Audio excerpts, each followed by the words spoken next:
बिस्मिल्लाहिर्रहमानिर्रहीम। इब्तिदा है रब्बे जलील के बाबरकत नाम से जो दिलों के भेद खूब जानता है। अस्सलामु अलैकुम वरहमतुल्लाहि वबरकातुहू। मुज़म्मिल बिन रियाज़ आपकी खिदमत में हाज़िर है और आप देख रहे हैं MZ ऑटोज़ रिपेयर। आज की हमारी वीडियो गाड़ियों में कूलेंट इस्तेमाल करने पर है। तो ये गाड़ी में कूलेंट चेंज करने का तरीक़ाकार है। अगर आप चाहें तो आप अपनी गाड़ी का कूलेंट ख़ुद भी चेंज कर सकते हैं, तब्दील कर सकते हैं। तो इसमें चंद बातों का ख्याल रखना होता है कूलेंट डालने से पहले कि सबसे पहले आपकी गाड़ी का रेडिएटर जो है वो बिल्कुल साफ़ होना चाहिए, उसकी जालियाँ जो हैं वो चोक ना हो, बंद ना हो। दूसरा इसमें ये ख्याल करना होता है कि आपकी गाड़ी जो है वो पानी कम तो नहीं करती है। अगर पहले कूलेंट डाला हुआ है तो वो कूलेंट कम तो नहीं करती। ये दोनों चीज़ें ख़ास तौर पर मद्देनज़र रखनी चाहिए कि आपकी गाड़ी में ये फ़ॉल्ट तो नहीं है। तो आइए शुरू करते हैं। सबसे पहले आपने करना ये है कि गाड़ी का जो है वो नीचे वाला पाइप होता है रेडिएटर का, उसको उतार लेना है। क्लैंप उसका ऐसे प्लास की मदद से ऊपर से उतार के उस पाइप को उतार लेना है। कुछ गाड़ियों के नीचे ड्रेन बोल्ट यानी होता है ड्रेन टूटी जिसे कहते हैं ना, प्लास्टिक की, वो होती है, ठीक है। ड्रेन प्लग होता है, उसको खोल देते हैं, लेकिन इस गाड़ी में नहीं था, ये स्विफ्ट गाड़ी थी।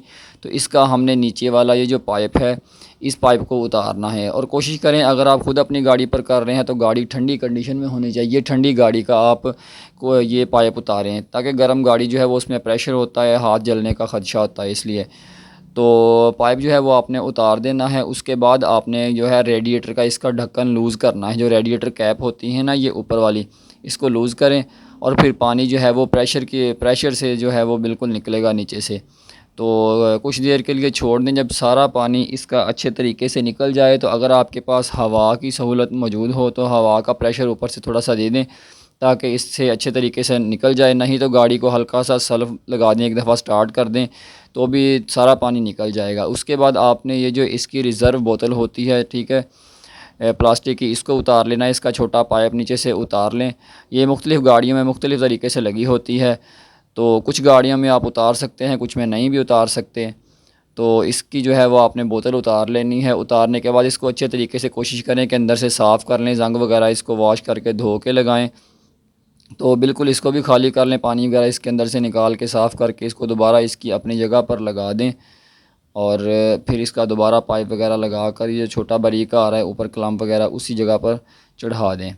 उसके बाद आपने करना यह है कि इसका नीचे वाला जो पाइप उतारा हुआ था रेडिएटर का, उसको दोबारा चढ़ा कर, तो उसके ऊपर बिल्कुल रेडिएटर का जो होता है, ठीक है, उसका बना हुआ गाटा वगैरह जिसको नेक कहते हैं, उसके ऊपर चढ़ा कर प्लास की मदद से जो है वो आपने दोबारा उसका क्लैंप उसके ऊपर चढ़ा देना है। और कोशिश करनी है कि क्लैंप जो है वो जिस जगह से, यानी उसकी जो ऊपर समझने की जगह बनी होती है ना क्लैंप की, जब आप उतारते हैं निशान बने होते हैं, बिल्कुल उसी जगह पर फिक्स हो तो वो ज़्यादा अच्छी बात है, ताकि क्लैंप की जो पकड़ होती है ना पाइप के ऊपर, वो बिल्कुल अच्छे तरीके से दोबारा से हो सके, जैसे कि ये दिखाया गया है वीडियो में। इसी तरीके से आपने क्लैंप चढ़ा देना है और कूलेंट इसमें डाल देना है। अच्छा, अब कूलेंट का ये है कि आपने जो छोटी गाड़ियाँ हैं ना 660 सीसी या 1000 सीसी तक, उनके लिए तकरीबन 3 लीटर कूलेंट ले लें। और अगर गाड़ी 1300 सीसी 1500 सीसी है तो 4 लीटर या 5 लीटर आप कूलेंट ले सकते हैं। किसी भी अच्छे ब्रांड का कूलेंट जो होता है, एंटी फ्रीज़ हो, एंटी रस्ट हो, कूलेंट अच्छी क्वालिटी का लें। और ये हमने तकरीबन दो बोतल इसमें डाल दी थी इंजन में, क्योंकि थर्मोस्टेट वाली गाड़ी थी। और बाकी एक बोतल हमने पूरी डाल दी है ये रिज़र्व बोतल में। ये इसके ऊपर ये आप देखने के फुल लिखा हुआ है और नीचे वाले निशान पर लो लिखा हुआ है। वैसे तो कूलेंट इसमें रखना चाहिए फुल निशान तक, यानी बोतल फुल नहीं भरनी होती, इसके निशान तक रखना होता है फुल तक। लेकिन हम इसलिए डाल रहे हैं क्योंकि अभी हम कूलेंट इसमें गाड़ी में पूरा कर रहे हैं, तो इसलिए बाद में इसको सिर्फ फुल निशान तक कर देंगे।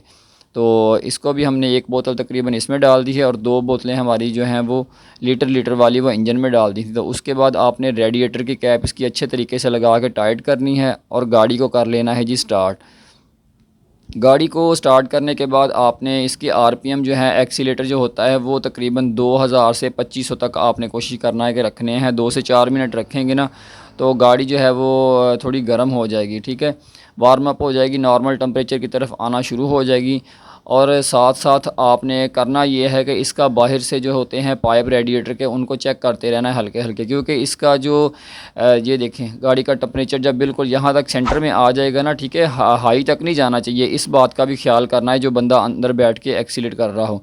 तो प्रेशर साथ साथ चेक करते रहना। ये देखें, ये ऊपर वाला पाइप गर्म है और नीचे वाला जो है वो अभी ठंडा है, क्योंकि अभी गाड़ी का थर्मोस्टेट वाल नहीं खुला। जिस गाड़ी में थर्मोस्टेट वाल नहीं होगा ना, उसके दोनों पाइप एक ही दफ़ा गर्म हो जाएंगे। फ़ैन इसका अभी तक बंद है, गाड़ी को एक्सीलेट किया हुआ है। तो वीडियो हमने थोड़ी सी कट कर दी थी और ये देखें गाड़ी का फ़ैन जब चल गया तो हमने दोबारा वहाँ पे वीडियो ऐड कर दिया। ठीक है, फ़ैन चलने के बाद आपने थोड़ा सा वेट करना है, 1-2 मिनट इसका ऑटोमेटिक फ़ैन चलेगा और उसके बाद जब फ़ैन इसका बंद हो जाए ना, तो बंद फ़ैन के बाद आपने इसका अगला प्रोसीजर करना है। और ये इलेक्ट्रिक फ़ैन वाली गाड़ियों के लिए वीडियो है, क्योंकि जैसे लैंड क्रूज़र वगैरह है ना, उनका फ़ैन जो होता है वो बेल्ट के साथ चलता है, उन पर ये फार्मूला अप्लाई नहीं हो सकता। तो फ़ैन चलने के बाद फ़ैन हो गया है जी बंद, इसका प्रेशर आपने तसल्ली से चेक कर लेना है ताकि इसमें ज़्यादा प्रेशर ना हो। प्रेशर तो क्योंकि होता है, ज़ाहिर है गाड़ी गर्म होती है, गर्म हो के इसमें प्रेशर तो बनता है और इसके फ़ैन बंद होने का इंतज़ार करना है कि इसका फ़ैन बंद हो जाए। और ये इसका फ़ैन तकरीबन जी हाँ, ये फ़ैन इसका तकरीबन बंद हो गया है। और उसके बाद आपने करना ये है कि एक कपड़ा ले लेना है। ठीक है जी, प्रेशर इसमें थोड़ा सा है और गर्म भी है, अब नीचे वाला पाइप भी गर्म था, तो इस फ़ैन को जो है, इस ढक्कन को आपने इस ऐसे 90 डिग्री तक घुमाना है। ठीक है, ये इसके कट जो हैं ये देखें, मैं आपको दिखाता हूँ। ऐसे कपड़े की मदद से मुंह पीछे रखना है, ऐसे सिर्फ 90 डिग्री घुमा के यूँ इसको प्रेस करना है एक साइड से, और दूसरी साइड से भी ऐसे थोड़ा थोड़ा सा इसको प्रेस करना है साथ साथ पाइप को, और इसके अंदर से गैस वगैरह थोड़ी सी निकलेगी। उसके बाद आपने 90 डिग्री और घुमा देना, यानी आधा चक्कर घुमाया तो ढक्कन खुल जाएगा। 90 डिग्री घुमाएंगे तो सिर्फ हाफ़ लाख खुलेगा, यानी ढक्कन पूरा नहीं खुलेगा। उसके बाद दोबारा कूलेंट डालें, ये तकरीबन आधा लीटर कूलेंट इसमें दोबारा डल गया था। ठीक है जी, डालने के बाद आपने ऊपर तक इसको बिल्कुल पूरा कर लेना है। गाड़ी बंद की हुई है हमने, आपने भी गाड़ी बंद कर लेनी है, कोशिश करें तो ऐसे कूलेंट डालना है, क्योंकि अगर कोई मैकेनिक हो तो वो फिर स्टार्ट गाड़ी में ही डाल देते हैं। आपने कोशिश करनी है कि गाड़ी बंद कर लें। अगर ख़ुद चेंज कर रहे हैं तो पूरा करने के बाद रेडिएटर का ढक्कन दोबारा लगाएं, इसको अच्छे तरीके से टाइट करके इसी तरीके से फिर दोबारा गाड़ी को स्टार्ट करें और तकरीबन आरपीएम 2000-2500 तक रखें, और साथ साथ टेम्परेचर का भी ख्याल करें कि हाई की तरफ ना जाए, और हाई की तरफ इंशाल्लाह जाएगा भी नहीं अगर आपकी गाड़ी फिट है तो दोबारा इसका फ़ैन जब इसका रेडिएटर का ऑटोमेटिक ऑन हो जाए एक दफ़ा, ये हम दूसरी दफ़ा इसका दोबारा प्रोसीजर कर रहे हैं। फ़ैन ऑन होने के बाद दोबारा फ़ैन इसका ये देखें बंद हो गया है। दोबारा उसी तरीके से आपने फिर प्रेशर इसका चेक करना है, इस ज़ाहिर है गर्म होती है गाड़ी, तो फिर इसको यूँ 90 डिग्री आपने एक दफ़ा घुमाना है। मुंह पीछे रखें, हाथ में कोई कपड़ा होना चाहिए, अगर ख़ुद कर रहे हैं तो कपड़ा थोड़ा सा बड़ा ले लें। यूँ 90 डिग्री सिर्फ इसको घुमा के पीछे से ऐसे प्रेस करेंगे तो इसके अंदर से थोड़ी बहुत गैस वगैरह जो होती है ना, वो बिल्कुल शूँ शूँ ऐसे प्रेशर से निकल जाएगी। और जब प्रेशर समझ लें कि डाउन हो गया, पाइप इसका नरम हो जाए, तो उसके बाद आपने इसका ढक्कन खोल देना है और दोबारा इसमें कूलेंट जितनी ज़रूरत हो डाल देना है। बस कोशिश करें कि आम नॉर्मल गाड़ियों पर ये 2 दफ़ा आपने ऐसे फ़ैन चला के पानी जब पूरा कर दिया है ना, तो तकरीबन 3-3.5 लीटर इसमें पानी चला जाएगा। उसके बाद फिर आपने सुबह ठंडी गाड़ी का चेक करना है, और हो सकता है कि 1-2 दिन थोड़ा थोड़ा, यानी तकरीबन समझ लें कि कोई 200-300 ml या आधा ग्लास 1-2 दिन इसमें डलेगा कूलेंट। तो 1-2 दिन के बाद इंशाल्लाह दोबारा आपको ज़रूरत नहीं पड़ेगी, गाड़ी का कूलेंट बिल्कुल पूरा हो जाएगा। उम्मीद है कि वैसे ऐसे 2 दफ़ा अगर आप करते हैं तो ये पूरा हो जाएगा कूलेंट, दोबारा अगले दिन ज़रूरत नहीं पड़ेगी। तो गाड़ी हो गई है जी आपकी कंप्लीट। दोबारा इसको बस ऐसे स्टार्ट करें और गाड़ी को ड्राइव करें। अगर कोई सवाल हो तो आप कमेंट बॉक्स में पूछ सकते हैं, कोशिश करेंगे कि उसका हम रिप्लाई कर दें। तो उम्मीद करते हैं आज की वीडियो आपको पसंद आई होगी। नेक्स्ट वीडियो तक के लिए इजाज़त दीजिए। अल्लाह हाफिज़।